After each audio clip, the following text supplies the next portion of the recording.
এবার মালদার আরো একটি খবর আপনাদের জানাবো। মানিকচকে সড়ক অবরোধ, পথ দুর্ঘটনার জেরে আটক করা হয়েছে দুজনকে। বাস চালক এবং খালাসি তাদের আটক। মুক্তির দাবিতে অবরোধ করছেন বাস কর্মীরা। দেখুন সেই ছবি, একেবারে রাস্তার উপর বসে অবরোধ বাস কর্মীদের। মানিকচকের এই ঘটনা, মালদার মানিকচকে সড়ক অবরোধ। রণজয় সিংহ থেকে আরো বিস্তারিত জানবো। রণজয়, কি পরিস্থিতি এখন, কি দাবি বাস কর্মীদের? এখনো পর্যন্ত বাস কর্মীরা এই অবরোধ করছেন। তৃণমূল কংগ্রেস সংগঠিত এই বাস কর্মীরা পুলিশের বিরুদ্ধে একটা মুক্তি দিচ্ছে। মূলত গতকালকে একটি পথ দুর্ঘটনা ঘটে, সেখানে এক বাইক আরোহী তিনি গুরুতর জখম হন এবং পুলিশের কাছে অভিযোগ করা হয় যে একটি বাস তাকে ধাক্কা মেরেছে। এরপরে কিন্তু পুলিশ তৎপরতার সঙ্গে সেই বাসের চালক এবং খালাসিকে আটক করে এবং তাদেরকে গ্রেপ্তার করে।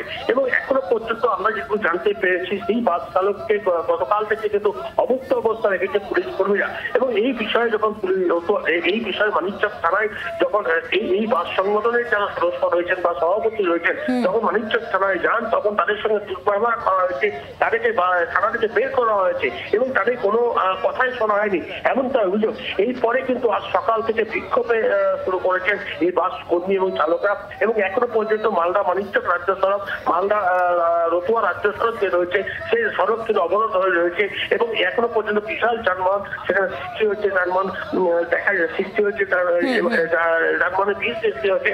এবং মানিকচক থানা পুলিশ এখনো পর্যন্ত এই ঘটনার পরিপ্রেক্ষিতে কোনো প্রতিক্রিয়া দেয়নি। পুরো এলাকা জুড়ে কিন্তু এই মুহূর্তে উত্তপ্ত হয়ে রয়েছে। তুমি নজর রাখো, ধন্যবাদ তোমায়।